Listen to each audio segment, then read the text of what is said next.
Good evening, everybody. Welcome to Skills and Drills. We've got 14 minutes before we start. It's a good time to finish getting your setup ready. We are going to be working on bridging today. And what we mean by bridging is when you have small gaps. That's not really a break, but it's that a few seconds to about a minute where you need to cross that gap and get back onto the group that's ahead of you, whether that's because they dropped you or because you missed the break. Can you try again? Can you try again? Ollie, try again.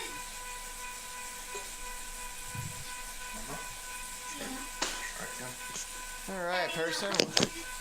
Hello there. Huh? I got something that says 30.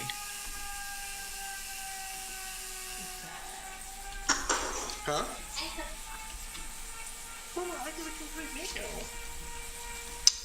Okay, so quick highlight for folks that are new and just coming on in. This is not a race, so if you're looking for a race, I can't help you there. We're going to be focused on learning how to work both as a group and bridging.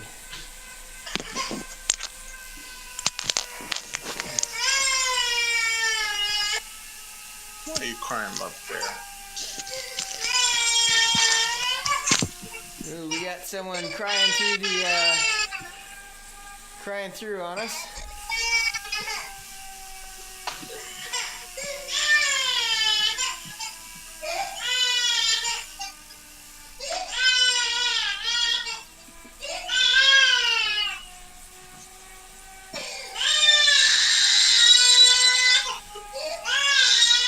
All right, I'm going to mute that person for a minute. I will unmute you later.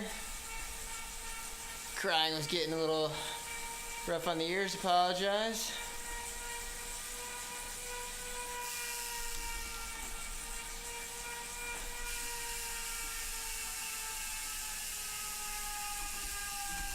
All right, so what you're going to see as a format today is I'll be typing the instructions and talking through the instructions. So those of you who are listening will get a lot more out of the instruction than those who are getting the typing, because I can only type so fast. But it looks like we've got a good crew right now.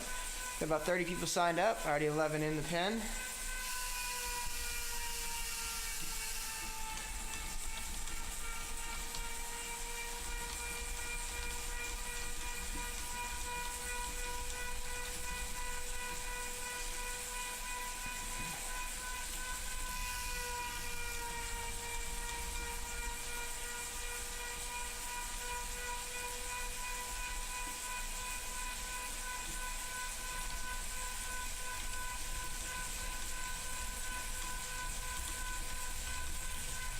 Alright, so we'll be spending most of the race at 2.0 to 2.5 like I typed in the screen there. So if that's going to be too hard for you, let me know.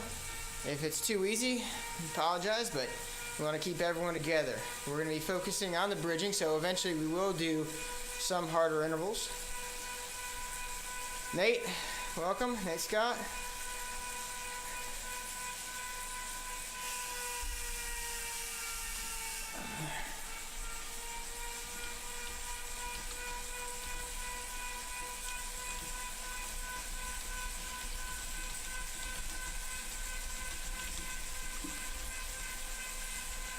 So what we're going to do is we start out today, we're going to practice moving around the group when we're doing our warm-up at 1.5. What I want everyone to be able to do is move forward and move back, practice staying in the front, practice staying in the back, and use that time to start trying to get a feel for pack riding.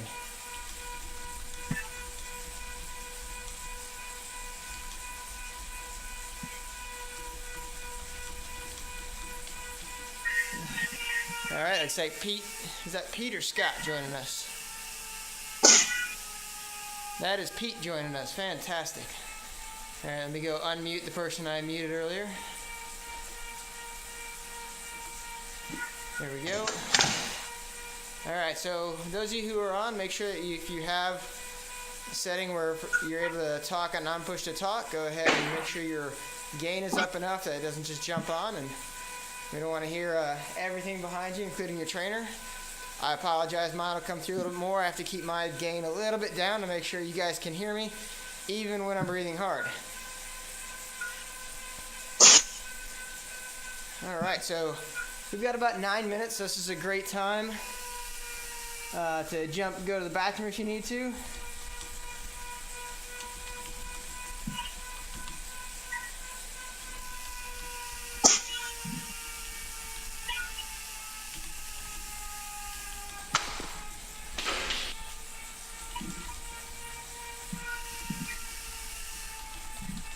Alrighty.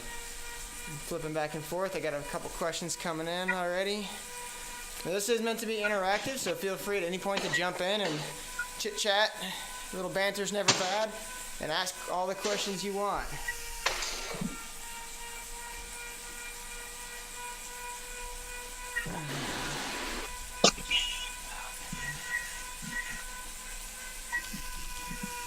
So like I said, we're going to be going out at 1.5.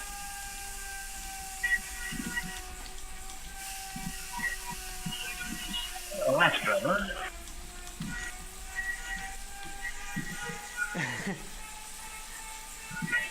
Pete says good morning to any of the ladies in the group.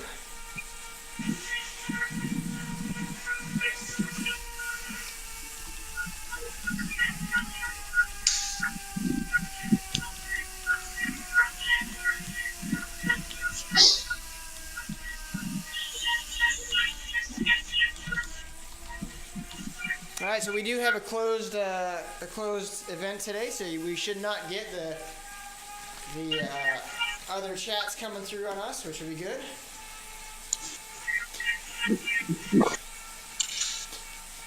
That means I won't have mid-ride bursts of anger, so I'm happy about that. Seth, how are you doing this fine evening? Well, now that I can hear you, I'm doing just fine, thank you. Good to see you all. Fantastic. We got some new folks here. Who else new to the ride today?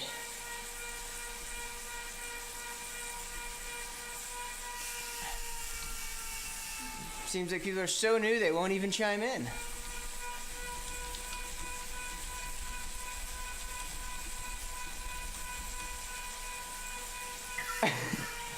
I'm doing something new. I'm hot spotting the bejesus out of this stuff because Xfinity Nice. sucks. Nice.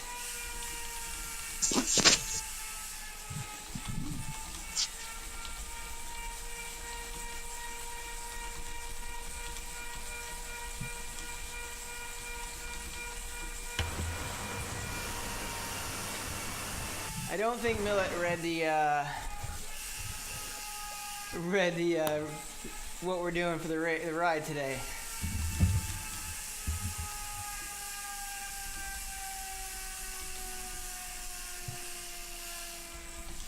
Taking it to the bridge, right? Yep, we are bridging.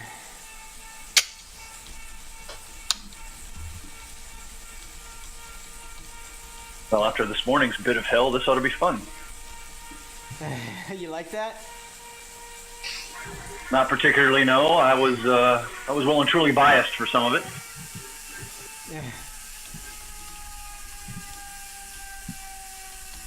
No, it was a good workout. Good endurance stuff. Yeah, good. I'm gonna go over real quick what we're gonna be doing today for those who are listening in. Again, feel free to jump in, participate in the conversation, ask questions. B Hill's new, good. We're glad that you're on. See you're on Discord too, so you'll be able to listen in. So bridging is an art. We've done it a number of times on Skills and Drills, but it's been a while since we've touched it. And now that we're getting back into the race season, it's something we need to hit. The Zwift race season, I should say. It's time to hit this again. So, what are we going to focus on today? What we're going to do is focus on judging our efforts and maintaining steady efforts to cross from one group to the other without blowing up. And that's the key part. A lot of times we can cross from one group to the other, but when we get there, we're so thrashed we get dropped again. Or we can't respond to the attack. So what we're going to talk about and what we're going to do is we're going to focus on how do we execute that movement from one group, crossing the gap by yourself in no man's land, getting on the back of the next group, recovering, and getting ready to respond to anything that comes at you. We're going to do that a number of different ways today. We are going to send rider up the road just to get a little gap.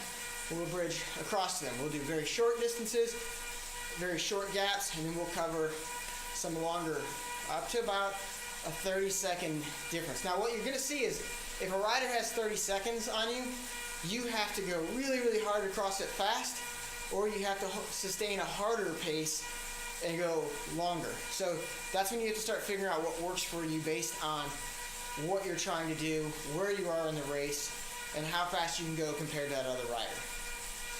So those are the things we're going to cover. But the first thing we're going to do is our typical warm-up.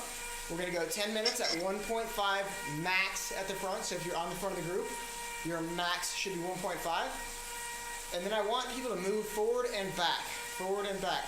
Don't just stay in one spot. Practice moving forward and back in a group to try and get a feel for what does it take to move to the front and what does it take to slide to the back.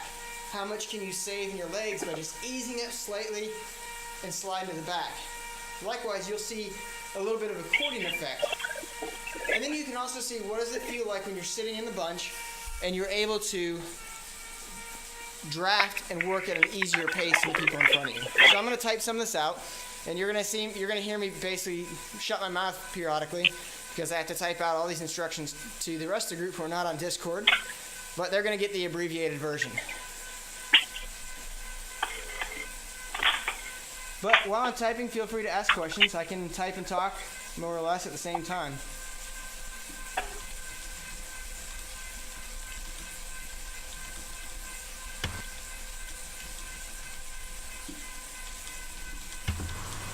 Type, talk, and ride even. Yeah, I can talk, type, and ride. I know, Martin. That's what I got going for me.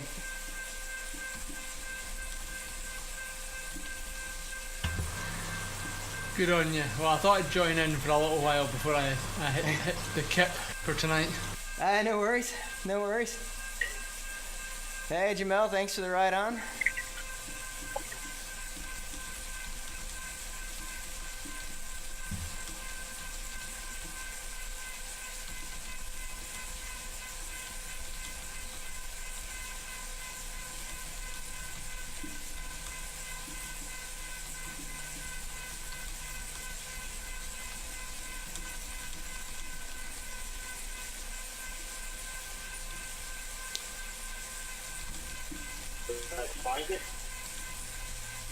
What's that?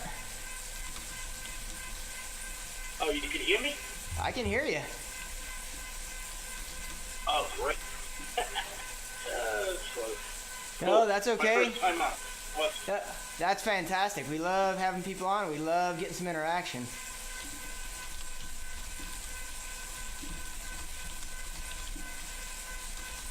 Try to follow all the rules. Now, We're actually pretty easy on rules. As long as you stay with the group and do what we tell you to do when we tell you to do it at the appropriate time, then it's no problems. cool. New York here. Where you from? Well, I'm in the Dominican Republic, Oh, wow. Okay. but from the U.S. originally. We have a whole lot of people from all around. So it's an international bunch. We got about 20 seconds left. So remember, going out at 1.5. Do not go out like a crazy person, please. That will not be useful for anybody. Okay. And it will highlight you as the fool. Yes, we will mock you. That is for sure. Just so everyone's aware. Mocking is allowed when you don't listen. Okay.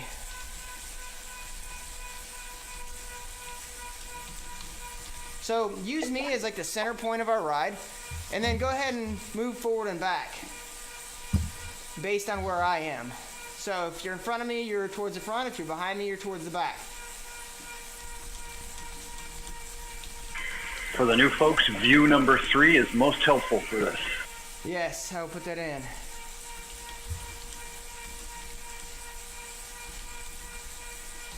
that first person view? That is, yeah, view from your rider's eyes. Cool.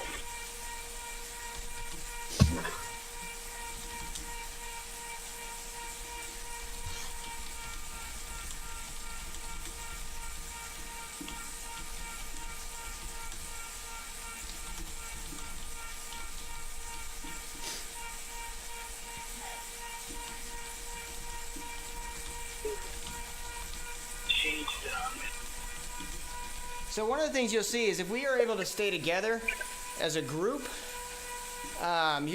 it's a lot easier.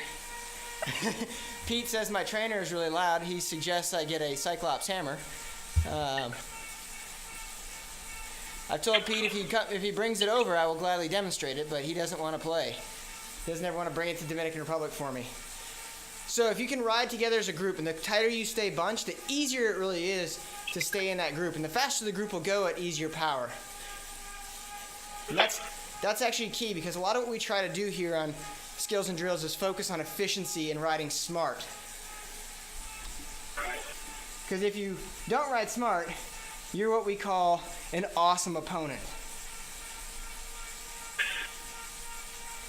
We generally don't want to race with you on our team. We want to race against you, because dumb people make dumb mistakes.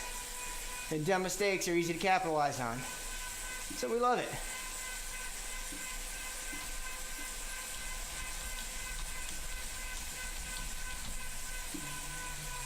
I'm right in front of you. Good. Okay, so go ahead and move all the way to the front if you're near me. And if you're way up front, go ahead and slide all the way to the back.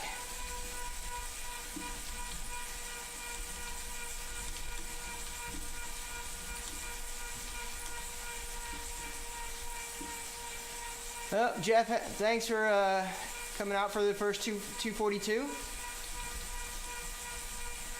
I think they didn't quite understand that this was not a race.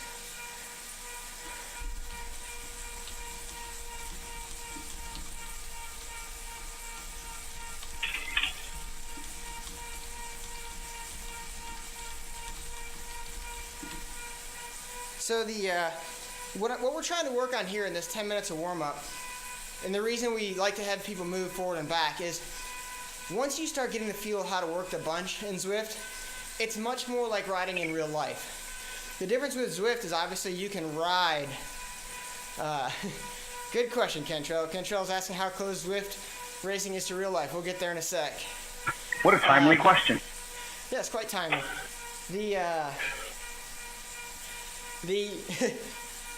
In Zwift you can obviously ride through an avatar, so that doesn't make it obviously you can't do that on the road, because if you try to ride through someone on the road, then you're gonna crash and then probably fisticuffs ensue or something like that. I'm gonna move up to the front real quick so I can get that person's name so I can heckle them.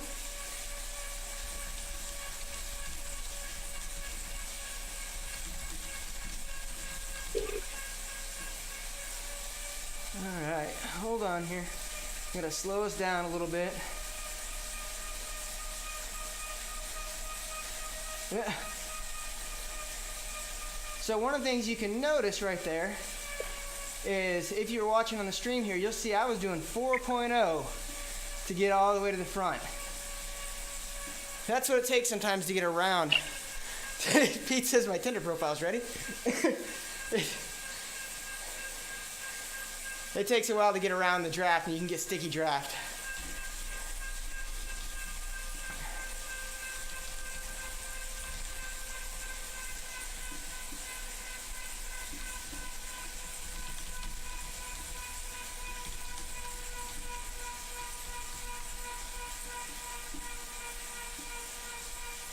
All right, looks like most people are with us are doing what they're supposed to be doing. So we start talking Zwift racing. Yeah, so that one of the things you don't have is wind.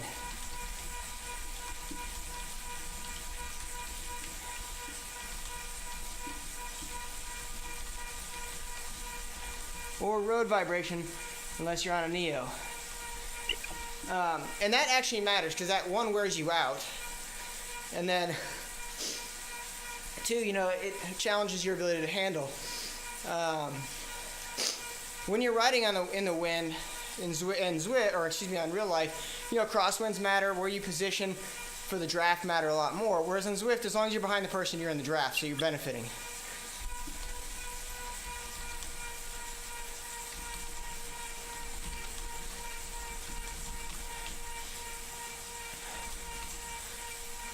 Does everybody's power fluctuate drastically, like quick?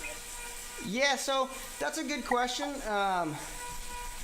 Everyone's power, unless you're erging, obviously, but when you're on a smart trainer or even a regular trainer, depending on what your settings are, your powers are going to fluctuate because normally your power on Zwift is set to a 3-second average. If you set it that way, if you set it on the 1 second real time, it's going to just go all over the place. That's true with a power meter as well, right? Correct. So I'm riding right now a power meter on a kicker on simulation mode. So what you're going to experience is you're not super steady with your power because the terrain's constantly changing. Yeah, 1%, 0%, 0.5%. So you're getting small changes and you're not necessarily adapting very quickly to them. So that's going to cause a lot of fluctuation in your power. Secondly is how smooth are you, in your application to power. And that matters quite a bit. Hey, quick question. You're on a kicker. I keep getting a bunch of drops, signal drops. Should I just switch to my my Power Tap P1 pedals for the power? Yeah, so as long as what you want to do is I prefer to have my Power Tap, and that's exactly what I have, my P1 pedals, as the power source, and then the Zwift FEC as the controlled trainer. I've been in contact with Wahoo, and they're driving me up the wall. They can't give me a straight answer how to deal with this problem, so I guess I'll do that. Yeah, that's what I do, and it's worked out rather well for me.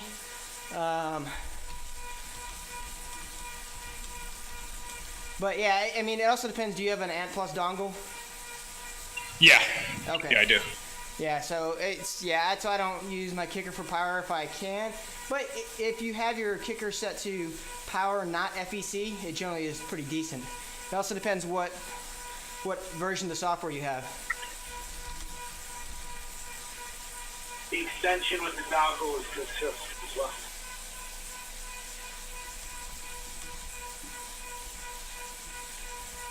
Let's see. Discord.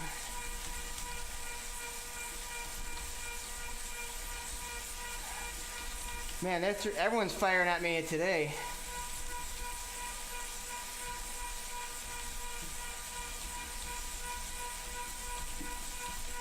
Everyone's firing off questions on chat. You guys are firing off. This is awesome. Pete Donahue said the same thing. He's in the same boat with his kicker. Yeah, average customer service after point of sale or after purchase. Yeah, that's a problem sometimes. I've actually had good customer service with him. So, all right. So I'm going to talk real quick what we're going to do, and then we're going to get into our first part of our class.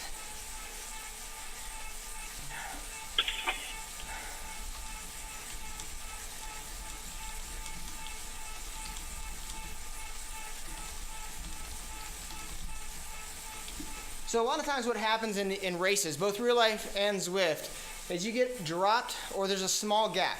Sometimes it's terrain, sometimes it's, you're not paying attention, and all of a sudden you're off the back or someone's gotten away from you that you don't want to get away. You get to figure out how you're going to cross that gap and how you're going to do it most efficiently to not lose out. So now we have a few people up the road, so we're going to try and bridge up to them.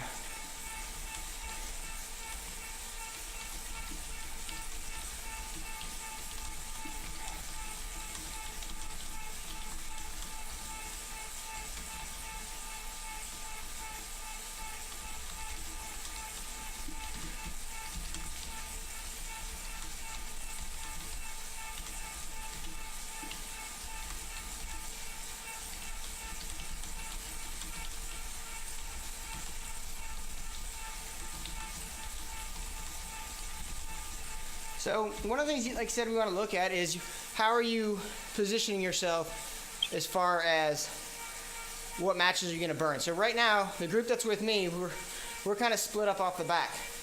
So we need to catch the group in front of us, and then together we gotta catch the next group. So we're gonna work individually, and we're gonna cross that gap from this group to the next group.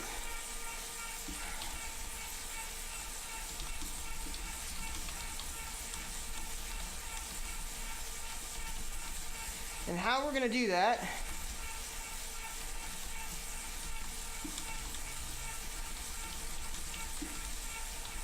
since in Zwift we can see how much power everyone's putting out, we're gonna go max of 1 watt per kilo more than they are going to catch on to them.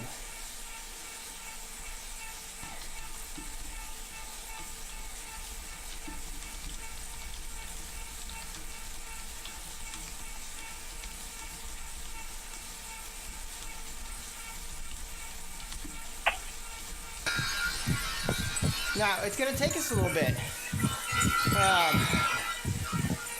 Pete said he replaced the sensor and the PCB issue still remain the same, so yeah, I mean, who knows? It could be a lot of different things for that kicker issue. So we're going to, if you're in the group with me, I want you to go ahead and start trying to catch the group in front of them. So Howland just made the great point, he'll be dropped immediately upon catching him. I talk too much.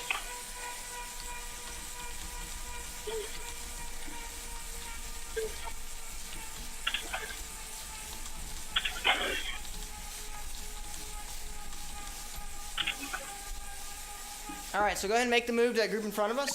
Let's just bridge across, a small acceleration. I can't really see what pace they're going right now, so I can't tell you to do, but it looks like about a 3.0 will get you there.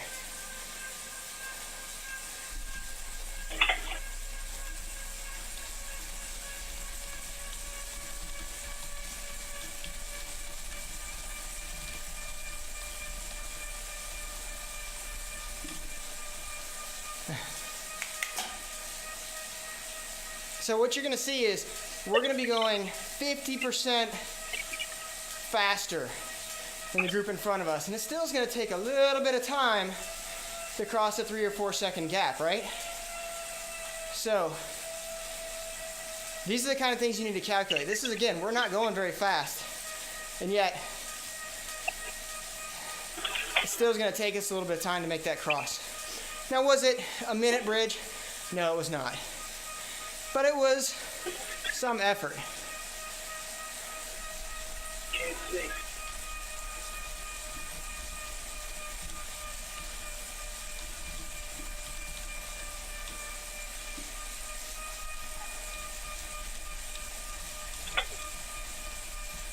All right, so max of 2.0 at the front now, please. We want to try and get everyone back together. We've got some folks on the back still.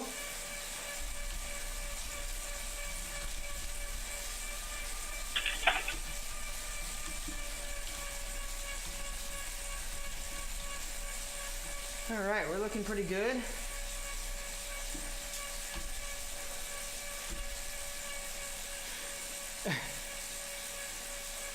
Yes, Holland, thank you. That is one of the art. That's part of it, yep.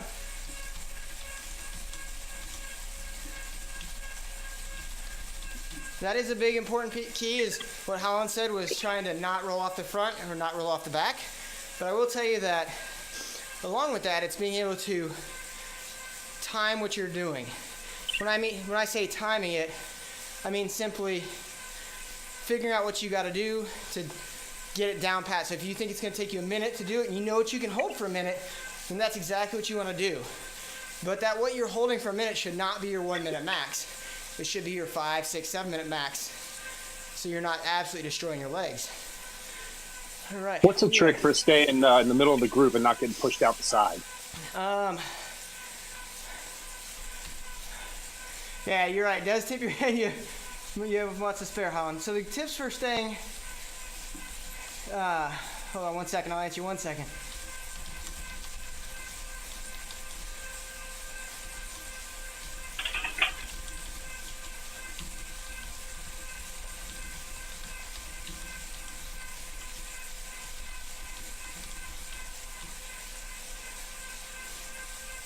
Okay, so one of the issues of staying in the group is that we really can't steer. So the tip is just trying to maintain that constant speed. That's why that 3 view, the one I just put on my screen now if you're watching the stream, is really important. Because you're able to see where you are in relation to the other riders. Really close to them. Whereas if you're up in the 1 view, it's a lot harder to see where you are and really judge that distance. So you really want to keep that tight distance.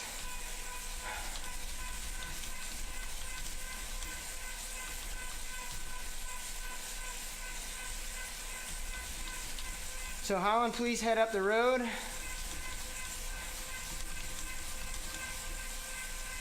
And get a 10-second gap.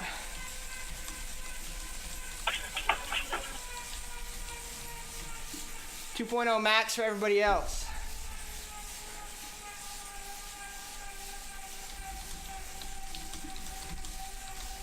Holland, when you get there, hold 2.5. Okay.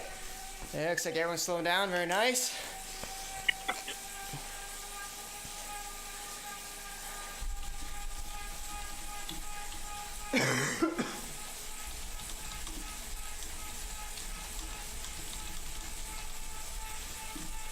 So when he's set, we're going to bridge. But this time we're going to bridge a little different. This time I want you to go nuts. I want you to go as hard as you can across that 10-second bridge. Because then I want you to feel what it's going to feel like when you catch on. Day 1. You can do as many watts or as few as you want, but you got to cross that gap.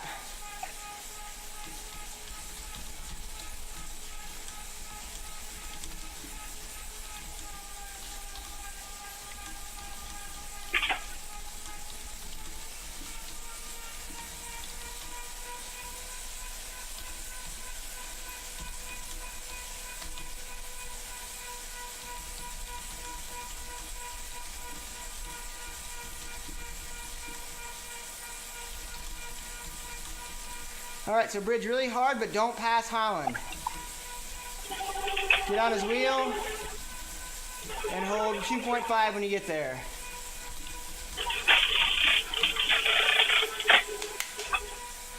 All right, Pearson, good job. Big push by Pearson. Harf, Roberts. Got a few folks off the back. Apologize for that. Got a big group today. All right. All right, got Pearson there. Come with me, Roberts.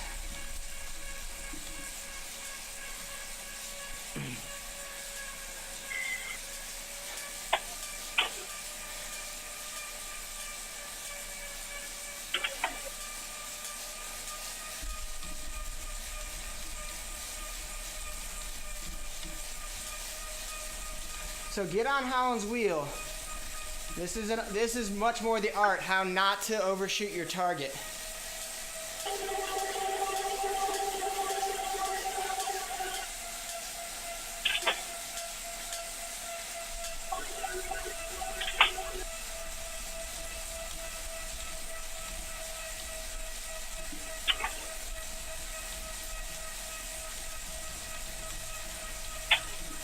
Who the hell is Holland? His last name is Holland, Jay Holland, Canadian flag. I'm going up that way.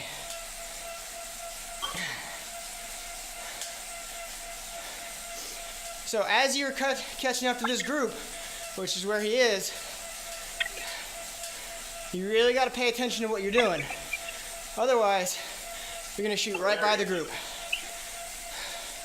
All right, Pete. Thanks. Yeah, there's a few stragglers on the back. We're going to slow to 1.5 here in a second.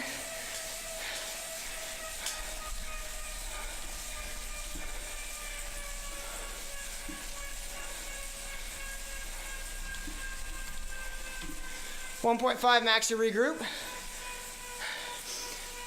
So John's got a good point there. Remember, when you are doing this, once you see yourself closing in on somebody, that's when you need to ease off.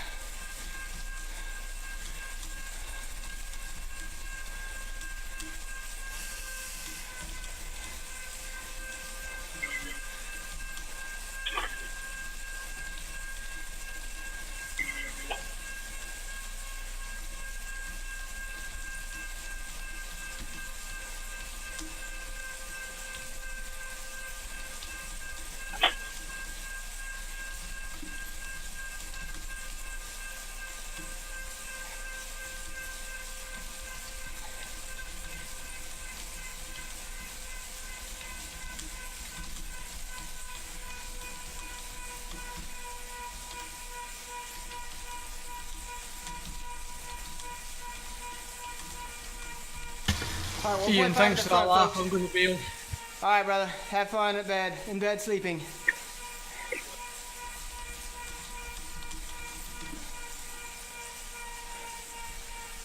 Ah, McNutt got screwed.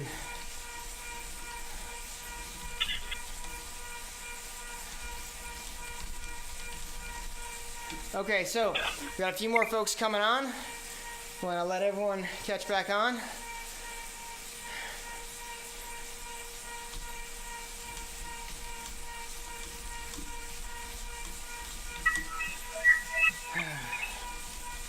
So one of the things everyone needs to really understand with this bridge too is understand when you can bridge solo, when you can bridge as a group, and when your bridge is really just a time trial effort.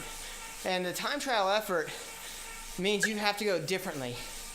And that's still a bridge because you're crossing gaps, but that means you have to meter it out and understand you're in it for the long haul.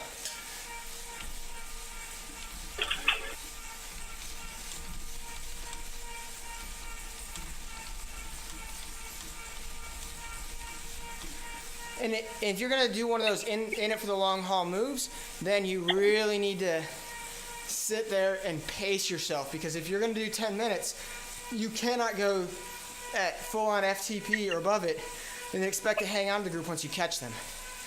And we're going to do a little bit of that later on, where you catch a guy who attacks you once you catch him. But we're not going to worry about that right now. Seth, you're going to be my next guinea pig. Roger.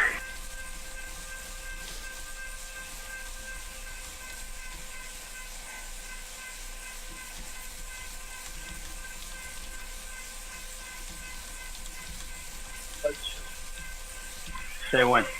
Yeah, 1 sec. I'm going to go with you. We're going to go up together.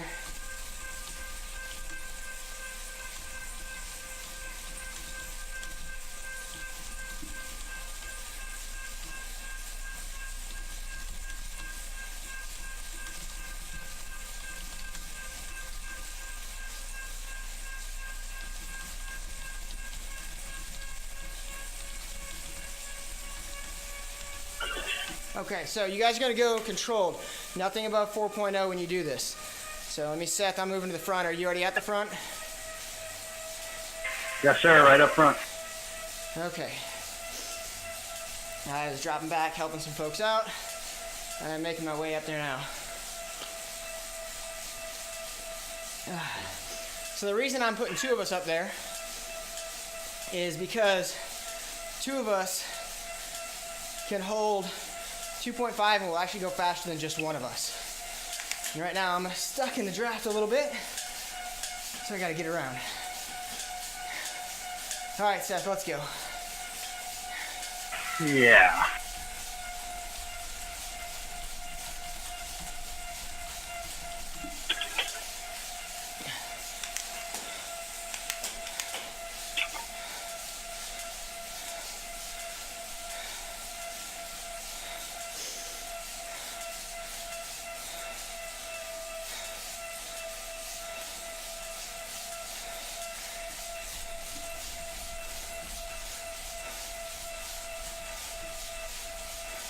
I think you got everybody following.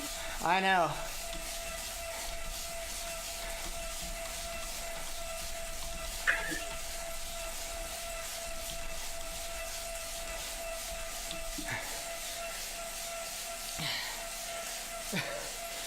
Hopefully that's clear. All right, Seth, let's do 2.5.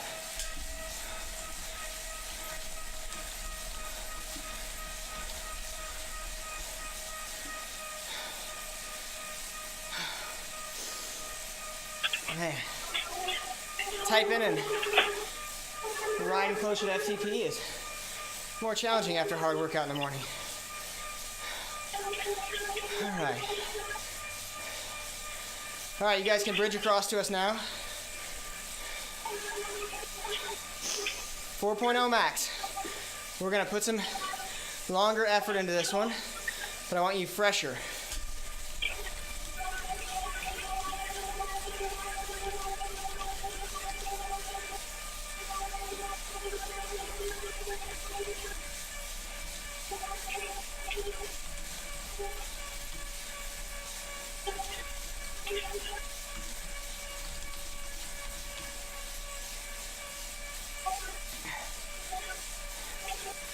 All right, we're gonna start playing some punishment if people keep passing the beacon.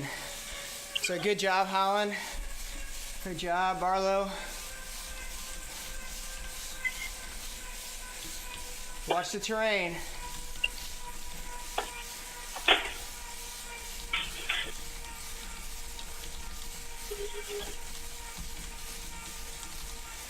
When you hit the hills, you still need to control your effort. No reason to go up to 5 and 6 from a 2.5 just because you hit a hill. That's what shifting's made for.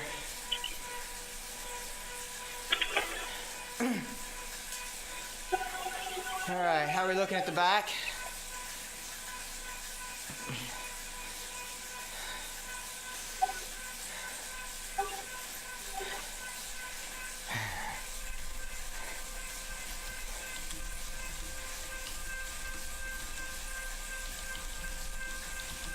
All right, Lacroix's catching up to us. Bisaha, good. 1 second back from me. Okay, 1.5 to regroup. So what'd you guys think? How did that bridge feel? Long. Long? So you definitely feel the benefit of the group when you pull in. Yeah.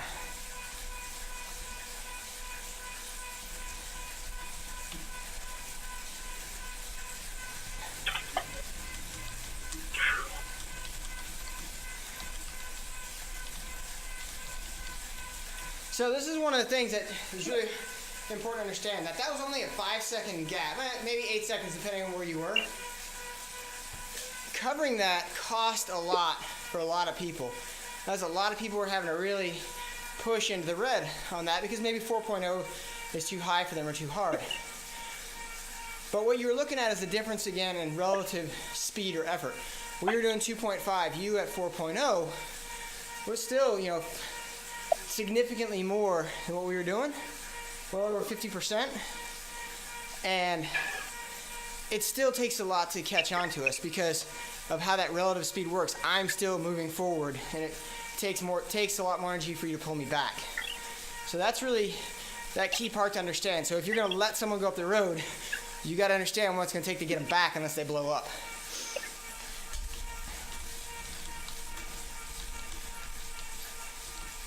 I put in 180 pounds in my weight, which I am. How much of a difference is I put in 130? A lot. Really? Okay.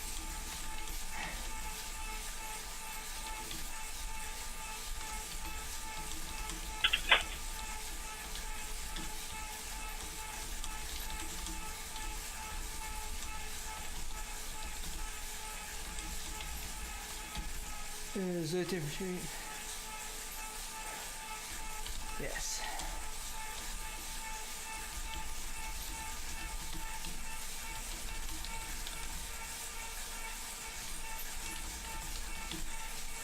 But when you're up in a bigger group, so the question was, what's the difference between the lead? Does Zwift differentiate from the leader and the second person if there's two people together?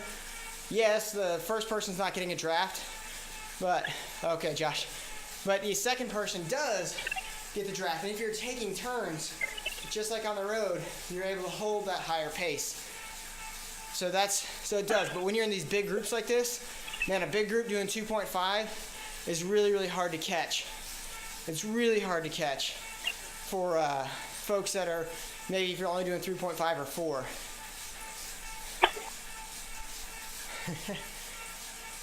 So SG's asking if the lead gets a small break.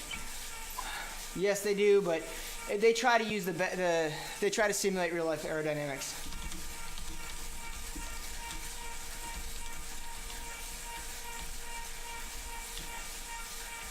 All right, so we got a small gap there. A couple people off the back, a couple people off the front, but those are the people who didn't really listen and are going like crazy people. So now what we're going to do here, we have a little bit more fun. We're going to add to our bridging. So Seth and I are going to go up the road again, but I'm going to send Seth further up the road, and you're going to bridge to me, sit on me for 30 seconds, and then bridge to Seth. So that's just simulating getting through traffic on a race, or there's multiple groups split apart. This happens all the time in the mountain or hilly courses. Then when you come back to the flats, there's people strung out across the road. Let me type it up and we'll get going.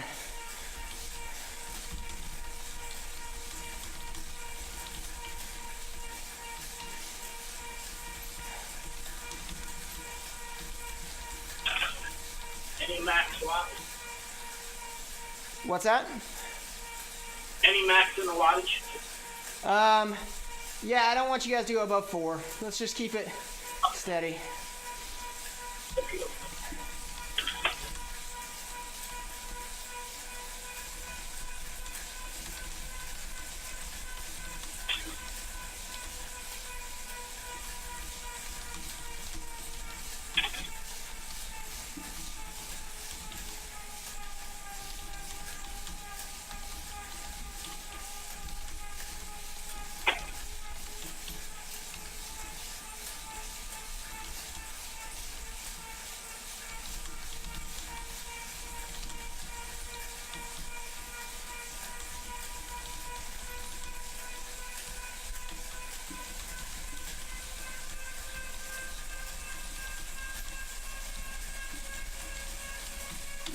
Okay.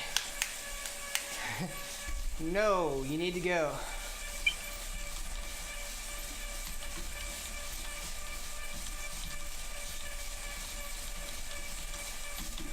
All right, so Seth, let's go.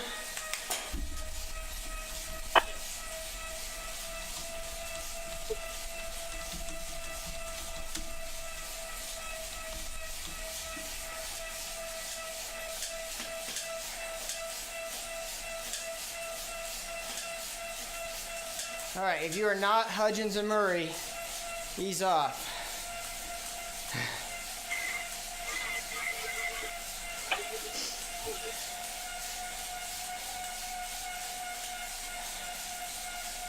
I'll pull for you a little bit, Seth, so you can get that advantage before you go again. All right.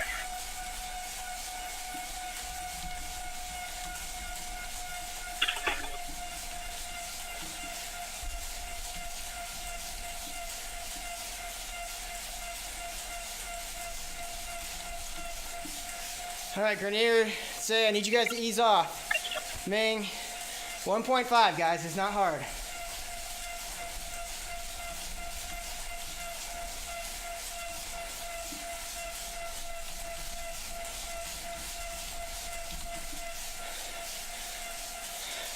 You guys are killing me.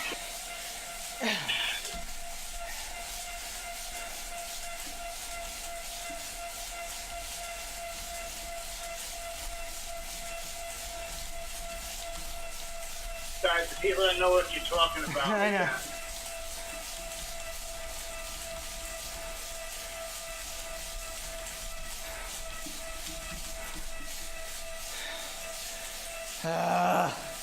That's a probably language issue. All right, Seth, go ahead.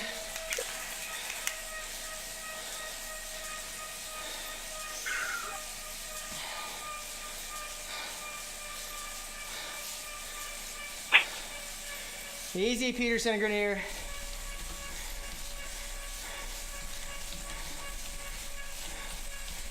Not yet.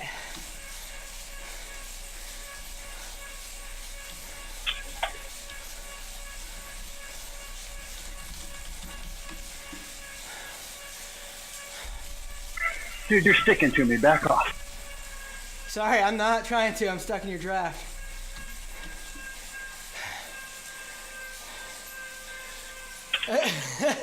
I'm literally doing 0.8. All right, they're going to chase me.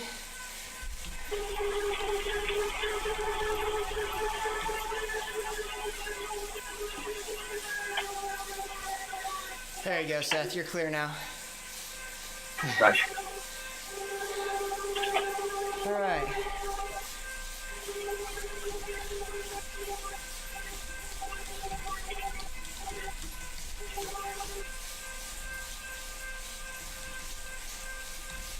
So want to stay composed. Use those around you. All right, you're good there, Seth. Yep.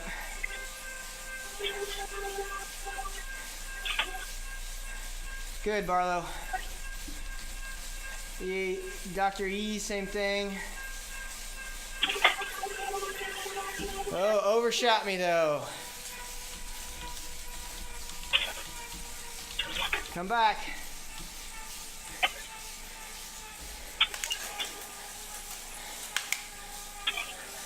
You overshot me, come back.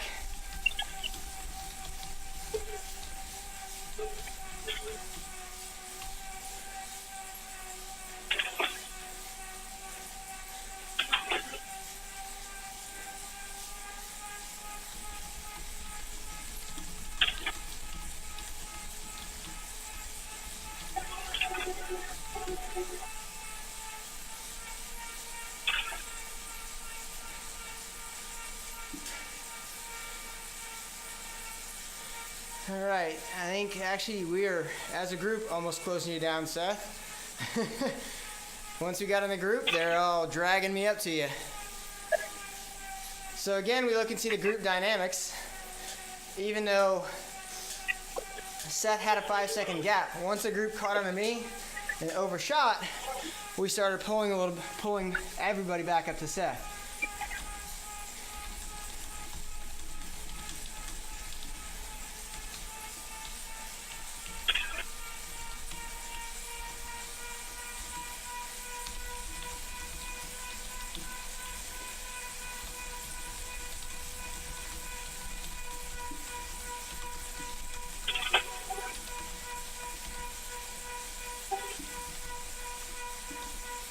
So that's an interesting little tidbit there, how the group works. I'm gonna keep riding easy for the others to catch on still. For Person and Pearson and Mahura, Moore, Raymond, I'm coming back for you. Harf. Once you catch Hudgens, roll it back.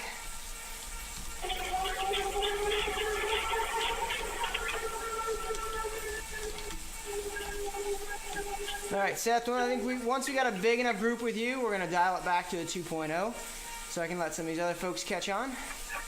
Roger. Got people blowing by me as I speak. Yep.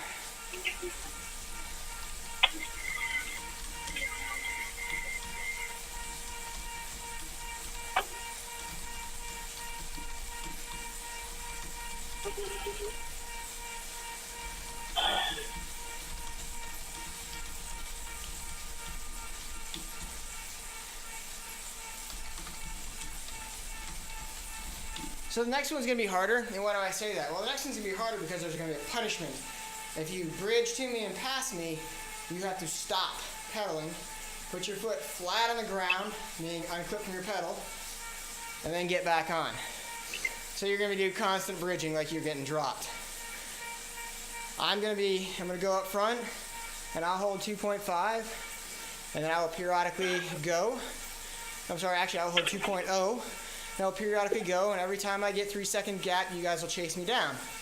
But if you pass me and put yourself in the front, then you're getting punished.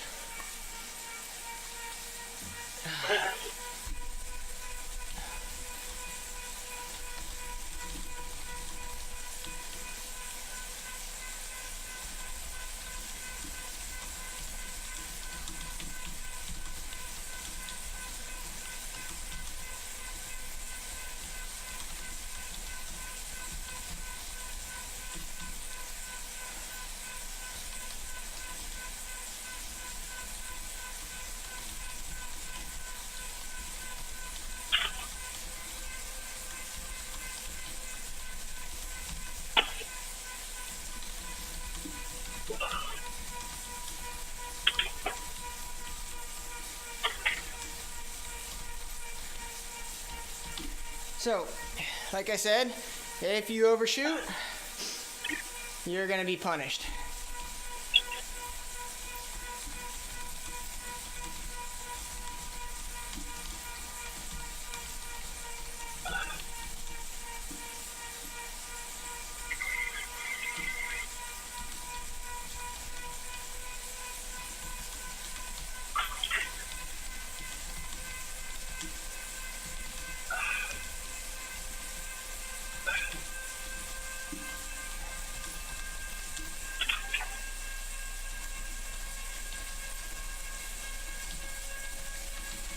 stay with you for now? Now, yeah, if you're up front, we need you to drop to a 1.0. This is getting ridiculous, folks. Okay.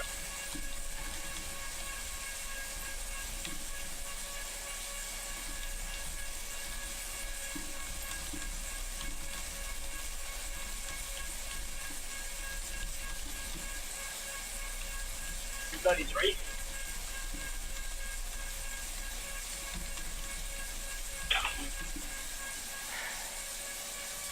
Yeah, we got some folks trying to catch on, and every time we push the pace up to a 2.0 at the front, it makes it much, much harder for them.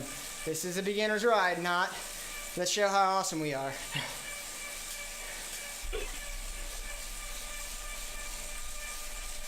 And we're not really that awesome. Right. I think I'm definitely getting the timing of staying on somebody's wheel though in the past.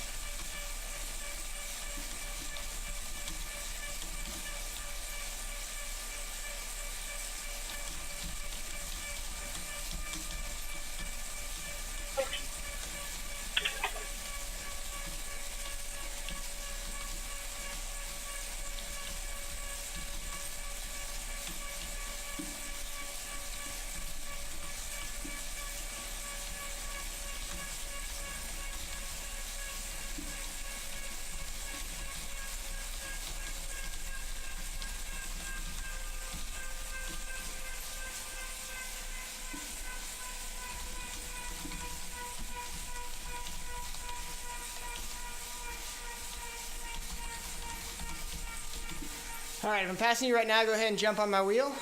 It's like we're coming back together. Appreciate that, everybody. All right.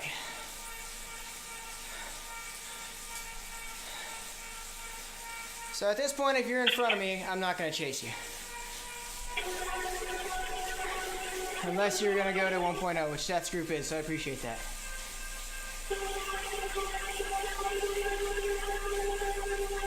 So that was our own little bridge right there.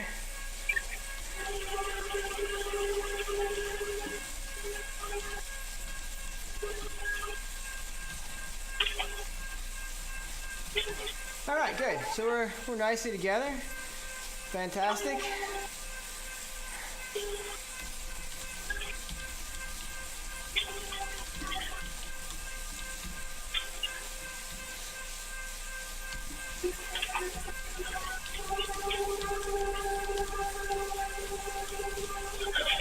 Anytime you pass the beacon from here out, you're getting punished.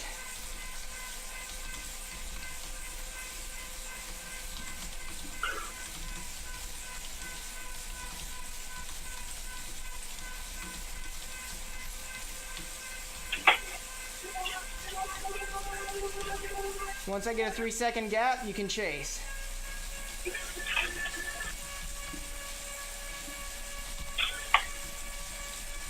Come on, folks, let them get the gap. Yeah, I haven't started the gap yet. Okay, folks, never mind.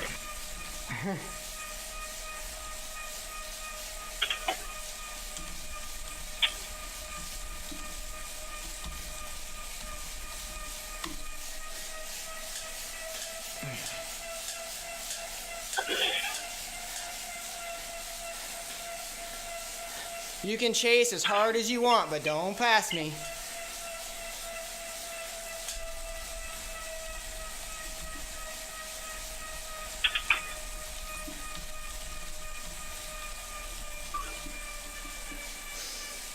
I'm dropped down to that 2.0, more or less. I'm gonna shift back down.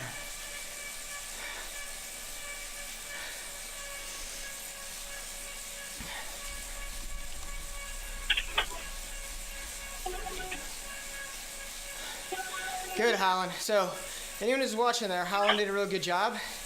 He was coming up on me tight, and he just eased off. Taylor did a good job there. Peterson, oh, that's Chouinard, Peterson.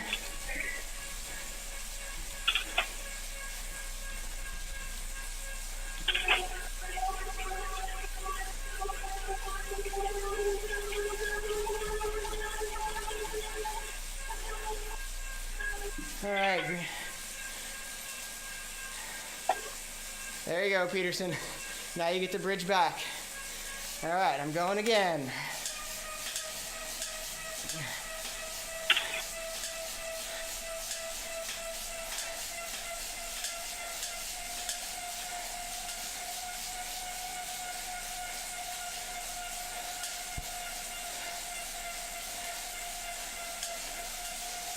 Barlow, don't chase yet. Grenier, don't chase.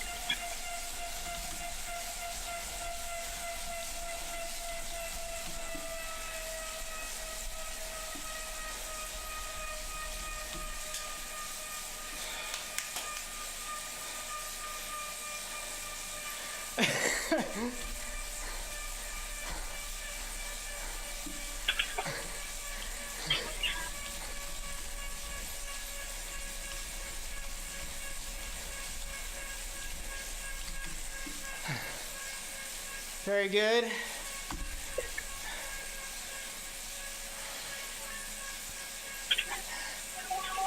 Oh, Say, Ming Shut, Rice.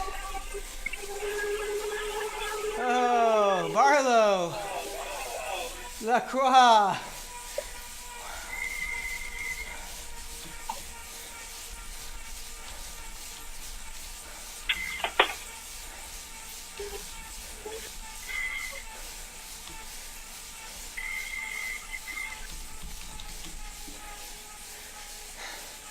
Person, Holland.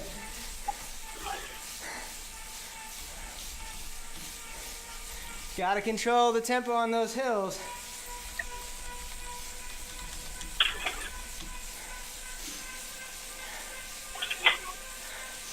All right, make sure if you haven't done it, do your punishment. All right. Wah, wah, wah. Sorry, Brian.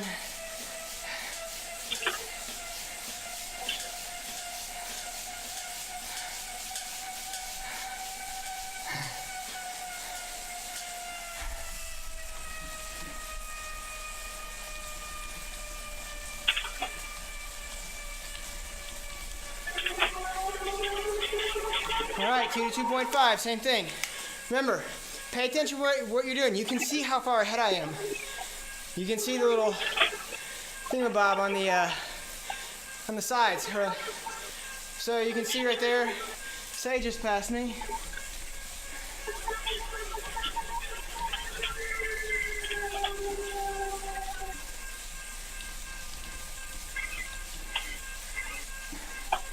Non-bow, same thing.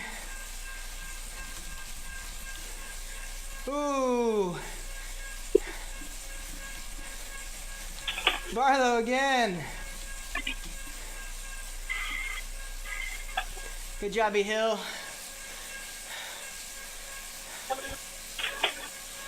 Oh, someone just passed me. We'll go ahead and see who that is. Grenier.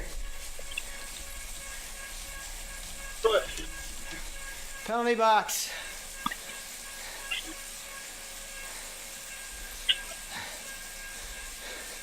Now you guys are being smart. You're grouping up in your group behind me.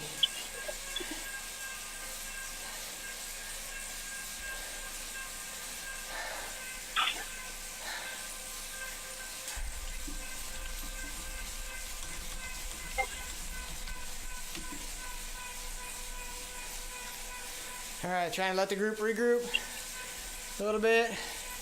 Let's tighten up a little bit.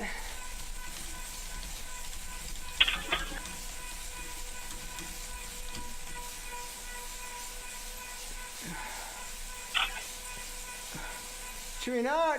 What are you doing?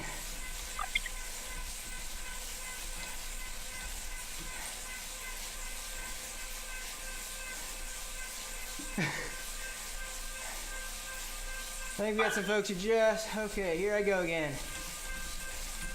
Swift jail. Yeah, going to Swift jail. And that has to suck for whoever just paid a penalty, and then I'm attacking off the penalty. Remember, Taylor, keep it at 2 until I go. Say go.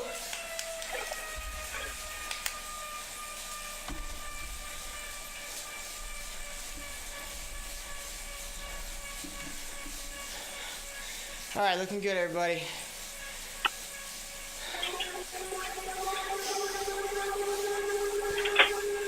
Good, Taylor. Quick surge. Very nice. You guys are looking pretty controlled. That's what I like to see.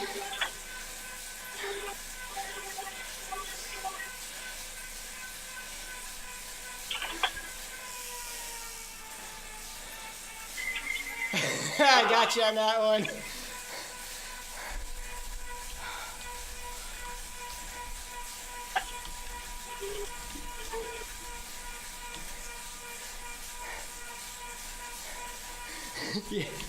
Yeah, I stopped a little bit.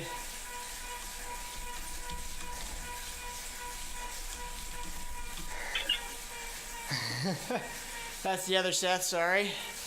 All right. Ease to 1.5. The disc brakes, they're a trim.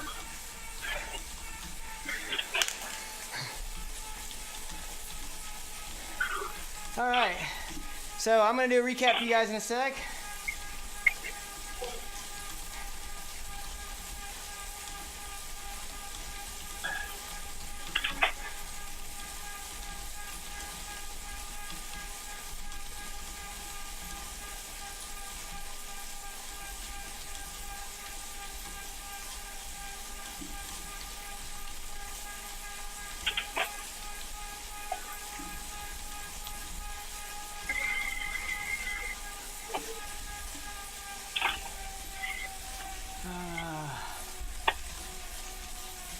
All right, so appreciate everyone coming out first and foremost.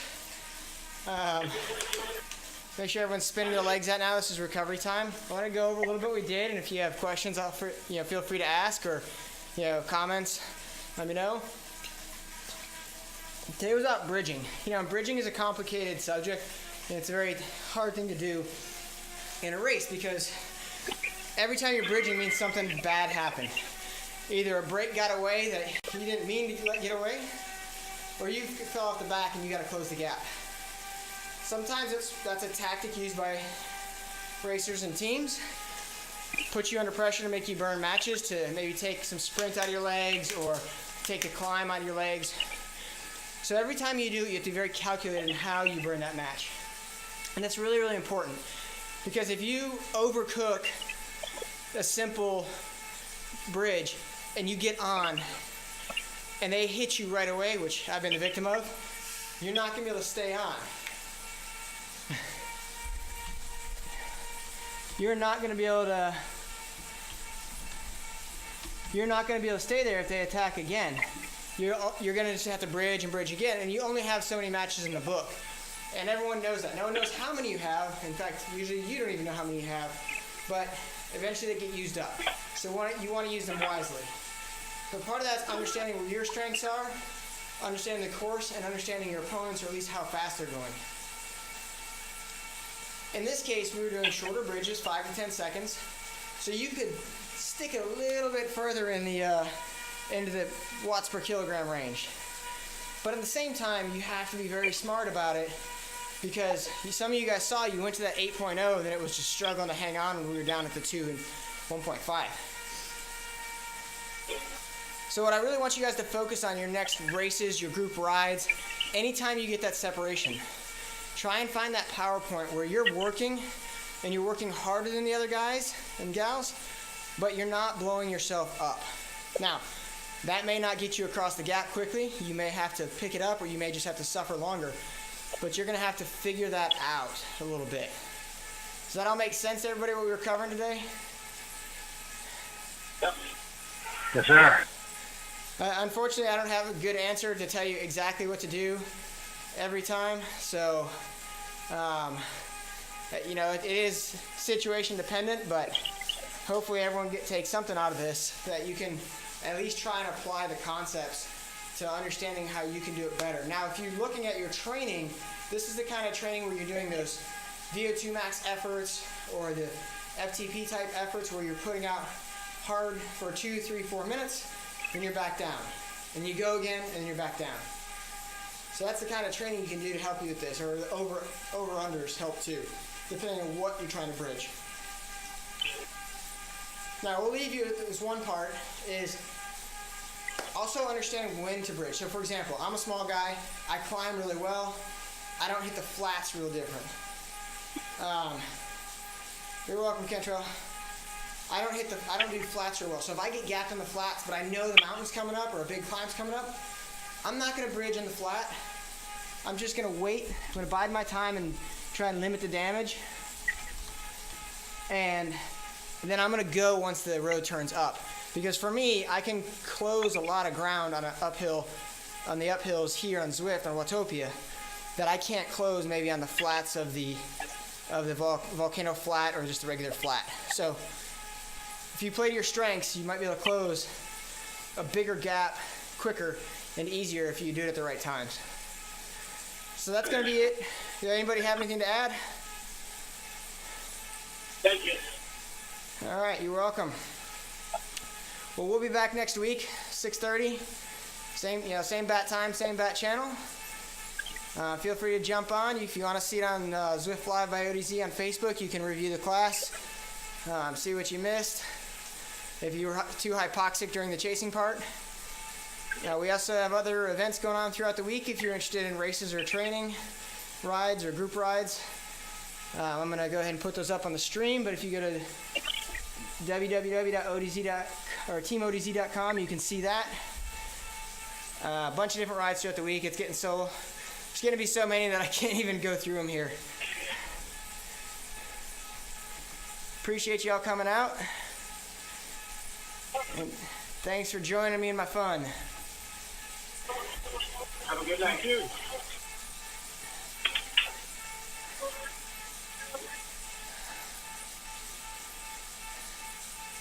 Thanks, Coach. Good stuff. Thanks, Seth. My legs hate you, but the rest of me is okay with you.